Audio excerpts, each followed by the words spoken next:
You know there's no way I can handle a cage, man. I don't care. You gotta go down. It's gotta be that way. Point Break is the perfect movie. Go ahead, try to argue with me. You want action. Great, daring stunts. Tons of them. Romance.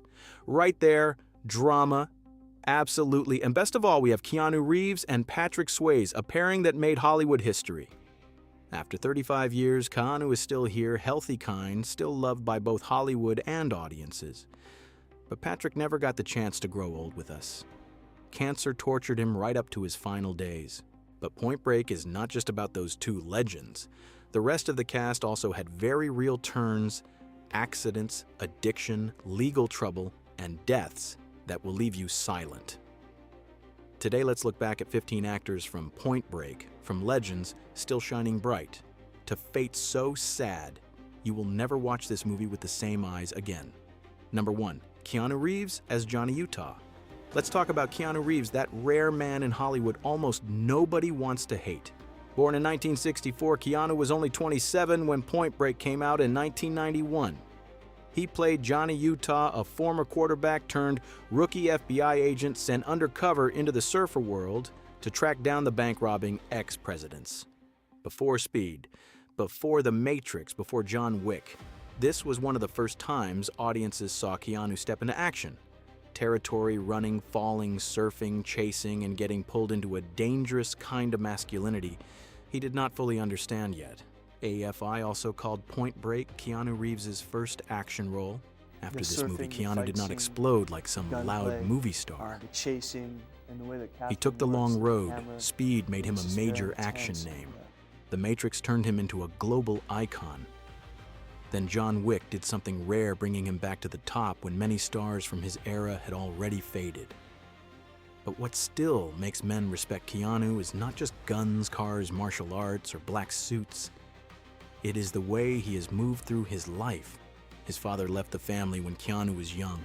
In 1991, right when Point Break opened a huge door for him, his sister Kim Reeves was diagnosed with leukemia, and Keanu stayed by her side, caring for her for years. In 1993, his close friend River Phoenix died of an overdose.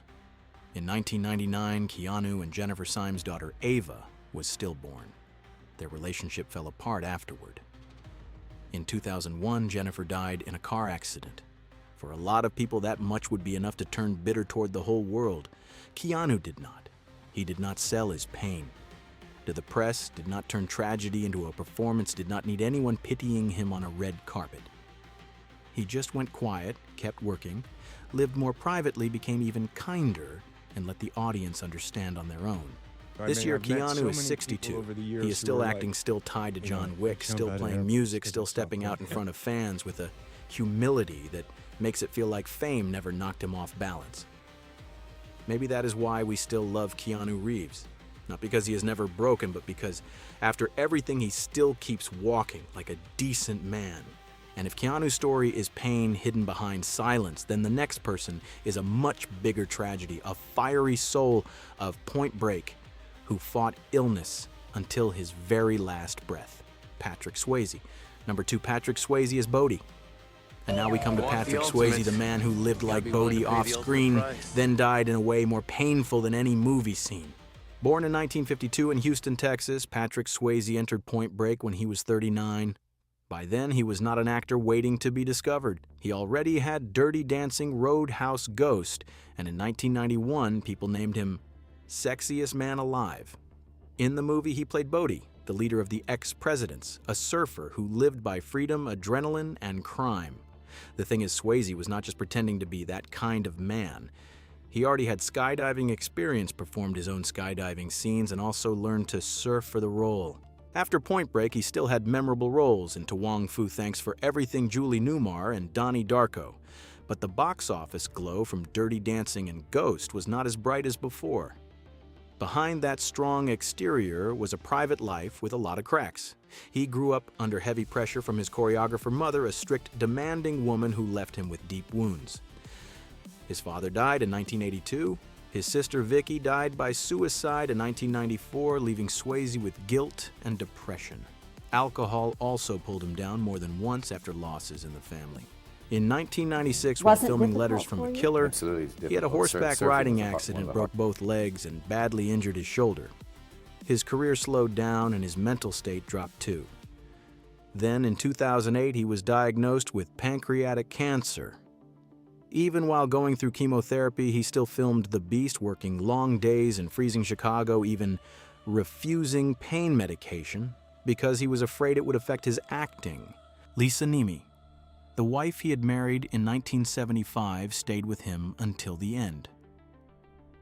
They wrote the memoir, The Time of My Life, together a title that sounds both beautiful and painful. Patrick Swayze died in 2009 at 57. If he were still alive, he would be 74 this year. Bodhi still looks out at the ocean in our memories, and Swayze left behind a kind of regret that is hard to name, as if Hollywood lost a real man right when we still wanted to see him keep walking a little longer. Number 3, Lori Petty as Tyler. How could we leave out Lori Petty, the most captivating face in the movie, the one who drove us crazy in the 90s? But you may not know that in real life, her world was rougher than the waves in Point Break. Born in 1963, Lori was 28 when Point Break came out in 1991. She played Tyler, the surfer woman who pulls Johnny Utah into the surfing world. The funny thing is, in real life, Lori Petty had never even been to the ocean before. She had to learn to surf for the movie, then became one of its most unforgettable female images. It's exciting, this movie. Not just because I was nervous to be in it, but the chases and the parachuting and the surfing and the running and the... For a moment, it looked like Hollywood had found a new kind of female lead for the 90s, but then things dried up fast. Tank Girl failed in theaters, even though it later became a cult hit. Her sitcom Lush Life was canceled by Fox in its first season. The roles got smaller and fewer. At one point, she said she was not making money from SAG and needed work to keep her health insurance. And then people began to understand that Lori's edge was not something she learned on a film set. She was born in Tennessee and grew up in Iowa in a childhood full of chaos. Her father was abusive. Her mother left him, then fell into alcohol, drugs, and prostitution. There were pimps, strange men, danger in the house, and Lori was the oldest sister who had to grow up fast to protect herself and her 2 younger sisters. As a teenager, she was abused by someone she trusted. Later, she left home, went to New York, lived at the YMCA, slept at friends' places, and even slept in Central Park while auditioning. In 2008, she turned those memories into The Poker House, the movie she wrote and directed. In 2009, she made a real mistake when she was arrested for DUI after a collision with a 14-year-old skateboarder in Venice. She pleaded no contest, received 5 years of probation, paid a fine, took outpatient treatment, and joined AA.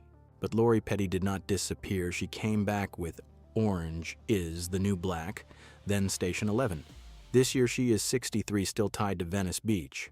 Still Tyler, Kit, Kehler, Tank Girl, and Lolly in the audience's memory. Lori did not have a smooth road, but those scratches are exactly what make her unforgettable.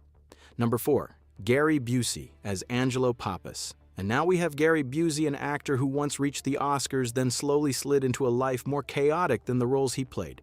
Born in 1944, Gary Busey was 47 when Point Break came out in 1991. This year, he is 82.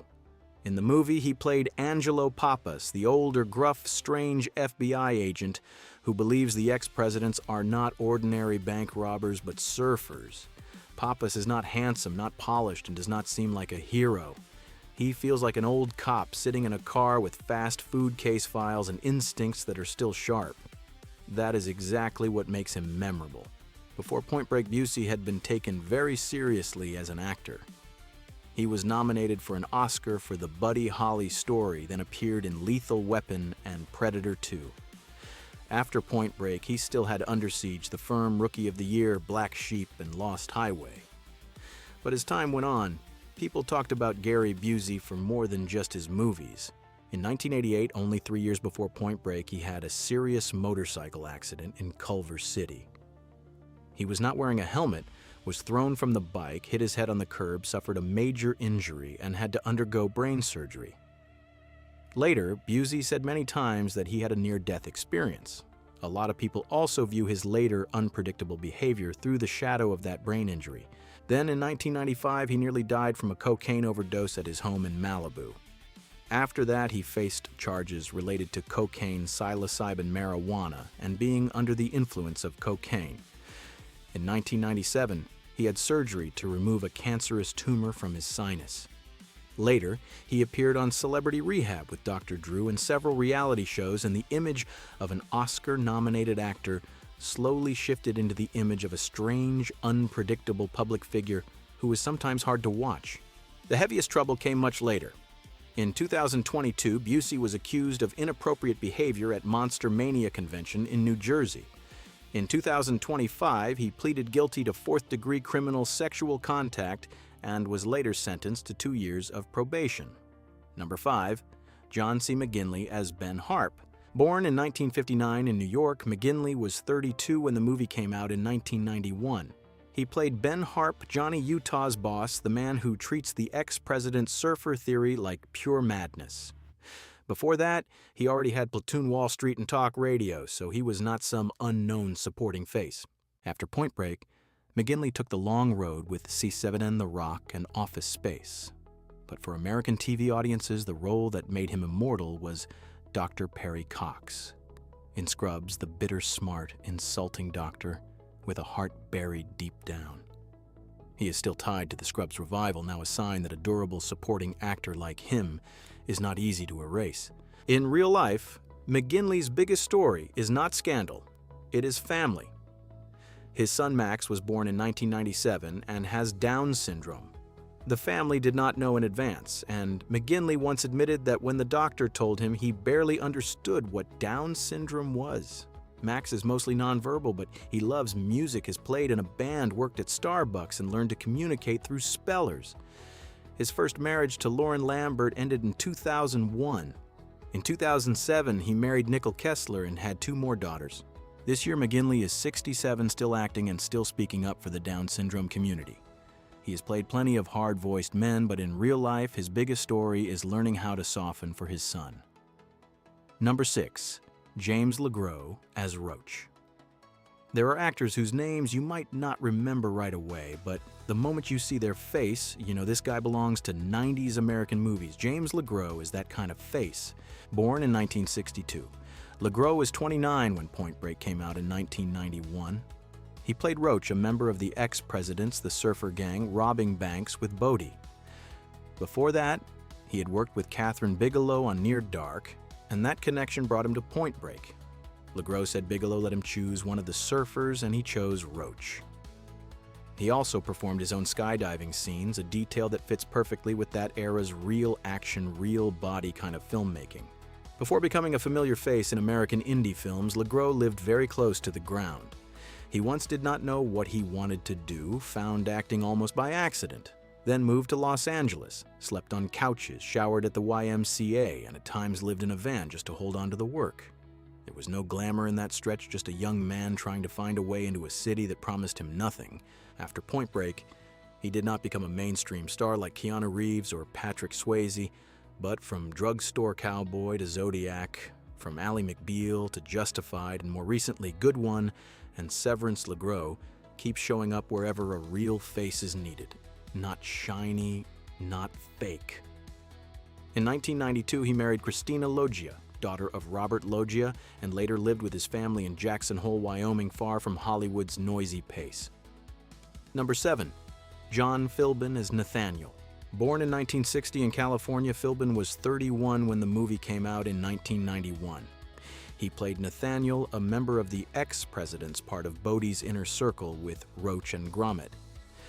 Before Point Break, Philbin had appeared in Children of the Corn, The Return of the Living Dead, and especially North Shore, where his role as Turtle made surf fans remember him for a long time. In real life, he grew up surfing in Palos Verdes, competed on the UCSB surf team, then studied theater at USC. He once wanted the role of Bodhi when the project was in a different stage, but he was not a big enough star. When he met Kathryn Bigelow, he brought photos of himself skydiving and surfing Pipeline to prove he was not pretending when it came to the ocean. His life also had some real hits. In 1980, his mother died of skin cancer, and afterward Philbin moved to Los Angeles. In 1994, he survived the tsunami at G-Land Surf Camp in Indonesia. In 2015, he got into legal trouble, pleaded no contest to a misdemeanor weapons charge in a gun-related dispute with his girlfriend, then received 30 days in jail, 3 years of probation, a 52-week A program, and a domestic violence class. This year, John Philbin is 66. He does not cling to Hollywood at all costs. He teaches surfing lives near the ocean in Pacific Palisades and is certified in life-saving and CPR. Nathaniel was a supporting role, but Philbin truly belongs to the world that Point Break turned into legend. Number 8, Anthony Kiedis as Tone. Anthony Kiedis only appears for a few minutes in Point Break, so you may have passed right over him without knowing just how brutal the life behind that face really was. Born in 1962 in Grand Rapids, Michigan, Kiedis was 29 when the movie came out in 1991. He played Tone, a rival surfer in the confrontation scene with Johnny Utah.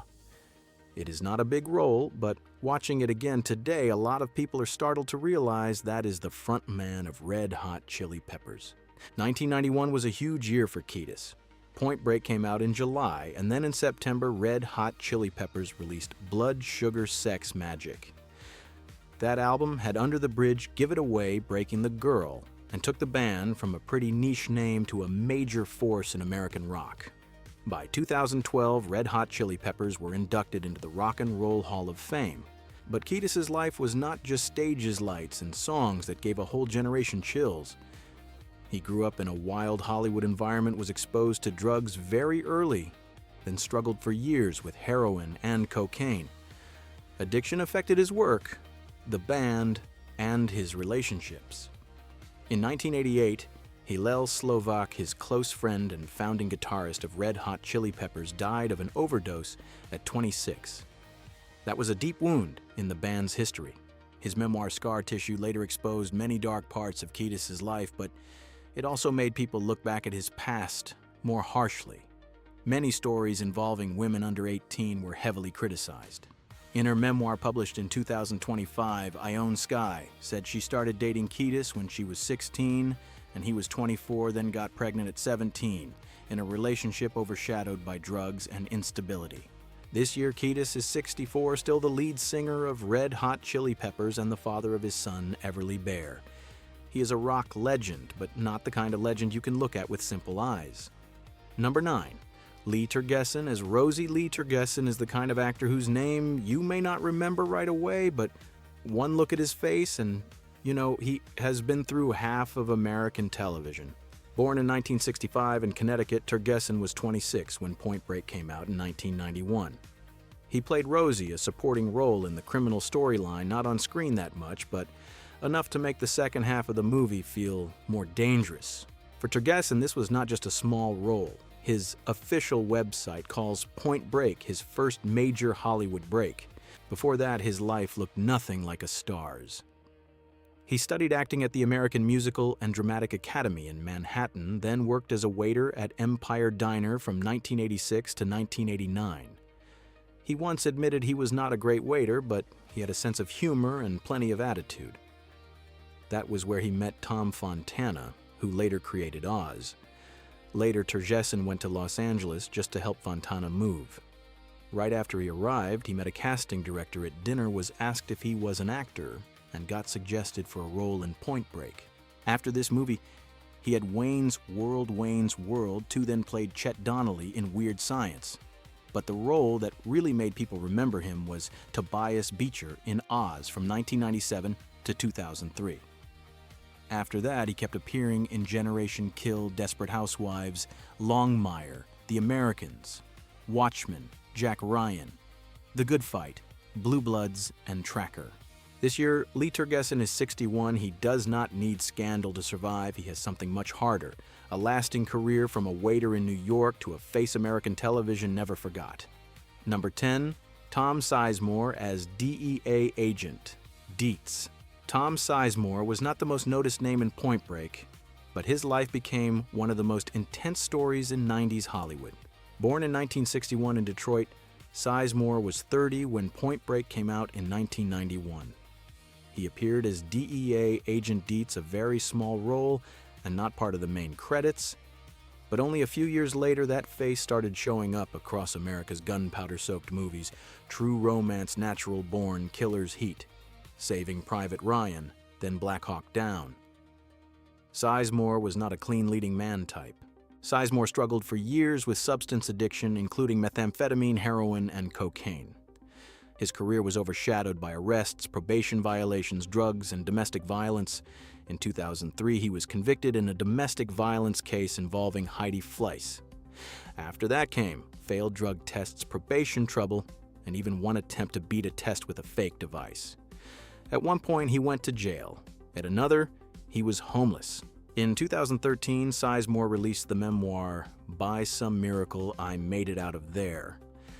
The title alone sounds like the words of a man who knew he had survived too much. The book talks about overdoses, suicide attempts, addiction, and years when he almost lost himself completely. He tried to come back, appeared on Celebrity Rehab, and kept acting. But the shadow of his past never fully left. Tom Sizemore died in 2023 at 61 after a brain aneurysm. If he were still alive, he would be 65 this year. He left behind two twin sons, Jaden and Jagger, along with a legacy that is very hard to look at straight. Real talent, classic roles, and scandals tied to his name. Number 11, BoJesse Christopher as Grommet. After Tom Sizemore's heavy story, BoJesse Christopher is a lighter beat, but still very memorable if you love the rough world of Point Break. He was born and raised in San Francisco with a name that sounds like it walked right out of an old American story. According to BoJesse himself, his name was made from Bo Diddley and Jesse James. And strangely enough, that name fits Grommet perfectly, a young, reckless member of Bodhi's ex-presidents. What is interesting is that BoJesse Christopher was not the kind of person who was randomly pulled into a movie because he looked right for the part. He was formally trained, studied with Stella Adler at the Stella Adler Conservatory Theater, then continued studying with Shelley Winters at Actors Studio West. After Point Break, he did not become a huge star, but he took the long road for more than 30 years with over 70 projects, from Married with Children, Quantum Leap, Beverly Hills 90210 to NCIS Los Angeles Deputy and True Detective Season 3. He also had a pretty nice return to Point Break in 2015. From Grommet in the original, he came back on the FBI side in the remake. Not loud, but for old fans, it was an interesting full-circle moment. Today, BoJesse continues to work as an actor, producer, filmmaker, and acting coach in Los Angeles.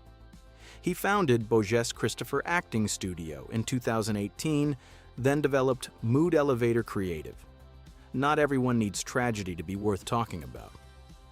Some people just need to stick with the craft, teach the craft, and still be here after more than 3 decades. Number 12, Vincent Klyn as Warchild.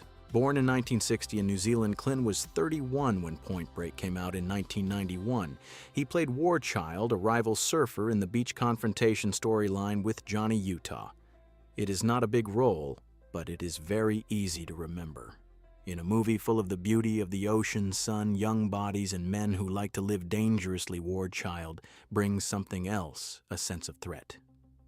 He does not need to say much. Just that face, those eyes, and that stance are enough. The great thing is that Klyn was not an actor pretending to be a surfer. He started surfing very young. When he was only 13. This is where you tell me all Before about Point Break, he had made a strong impression in Cyborg in 1989, facing Jean-Claude Van Damme as Fender Tremolo.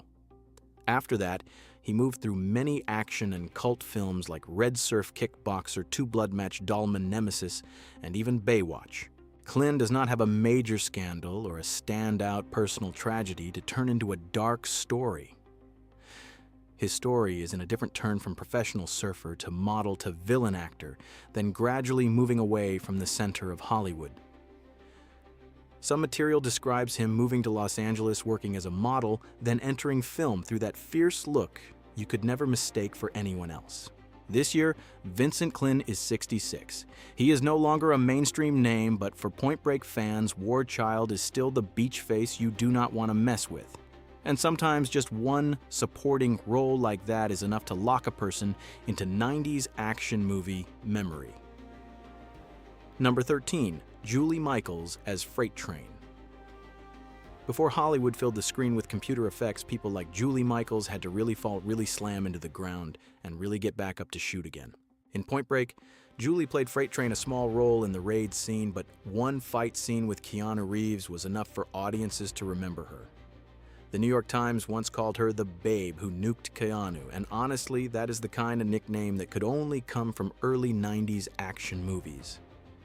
Before that, she had appeared in Roadhouse in 1989 with Patrick Swayze. So Julie has a pretty special place. She crossed paths with both Swayze and Keanu, the two biggest men in the memory of Point Break. But the most impressive part of Julie is not how many minutes she had on screen. After Point Break, she moved deep into the stunt world, then became a stunt coordinator. She and her husband, Pee Wee Piemonte, worked as the stunt coordinator team for SEAL Team and were nominated for an Emmy. That job is less glamorous than being the lead actor, but without people like them, action movies would just be empty explosions. The cost was very real.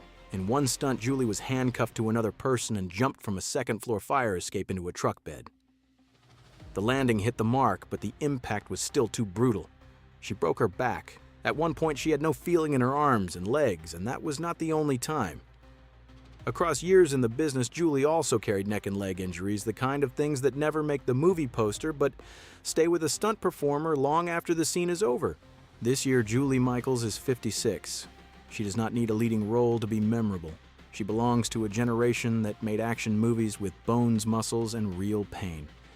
And if we still love that kind of cinema, people like her deserve to be named. Number 14, Christopher Pettiet as 15. Some faces in movies only appear for a few seconds, but once you know how young they were when they left, you can never watch that scene the same way again. Christopher Pettiet was born in 1976 in Plano, Texas. When Point Break came out in 1991, he was only 15, almost exactly like the way the movie credited his role, 15 the boy at the surfboard shop. It was a very small role, the kind many people might miss if they only watched the movie once. But in a video looking back at the cast after 35 years, those faces that seem to pass by sometimes make people go quiet the longest. 1991 should have been an opening year for Pettiet. He played Zach Crandell in Don't Tell Mom. The Babysitter's Dead appeared in Point Break and joined the Young Riders as young Jesse James. Before that, he had also appeared on television through Star Trek The Next Generation, L.A. Law, Empty Nest, and Doogie Howser, M.D. At 15, Pettiet already had a work schedule that many older actors could only dream of. After that, he continued with roles in Baywatch Sequest, DSV Picket Fences, Touched by an Angel, Chicago Hope Undressed. Then his final appearance in Judging Amy in 1999. But 1 year later, everything stopped. Christopher Pettiet died on April 12, 2000 in Los Angeles at 24 from an accidental drug overdose. After his death, acting coach Kevin McDermott created a scholarship fund in his name to help young actors. Number 15, Jack Kehler as Halsey. To close today's list, let's take a minute for the kind of actor old Hollywood used to need so much, the person who does not stand in the middle of the poster but makes every scene feel more real. Jack Kehler was born in 1946 in Philadelphia. When Point Break came out in 1991, he was 45. In the movie, he played Halsey, a small role in the FBI storyline. Not a major character, not the face audiences bought tickets to see, but exactly the kind of role that gives the movie world more real people, real offices, and real rhythm. After Point Break, Kehler continued an incredibly steady career with nearly 200 film and television credits. He appeared in The Last Boy Scout, Wyatt Earp, Waterworld Lost Highway, Lethal Weapon, 4 Men in Black, 2 Pineapple Express, and is especially remembered as Marty the Dude's landlord in The Big Lebowski. On television, he also moved through a long list of familiar names like ERN, YPD Blue, 24 Monk Cold Case Mad Men, NCIS Los Angeles, and The Man in the High Castle. Jack Kehler had no major scandal, no loud downfall. He just worked year after year. He died in 2022 in Los Angeles at 75 from complications of leukemia. He left behind his wife, son, daughter-in-law, and grandson. How did we ever get Keanu Reeves and Patrick Swayze in the same movie like this? The more I look back at Point Break, the more it feels like a beautiful Hollywood accident. Keanu is still here, still healthy, still kind, still shining in his own very particular way. And Patrick, God, I still miss him. Bodhi still lives in the hearts of audiences, but the man who gave Bodhi his soul left us far too soon. I love this movie because it has real bodies, real waves, real falls and faces that are not perfect at all. One fan once said Point Break made them fall in love with skydiving, and every year they do 55 jumps on July 12th to remember Patrick Swayze. You can call that crazy, I call it the power of cinema.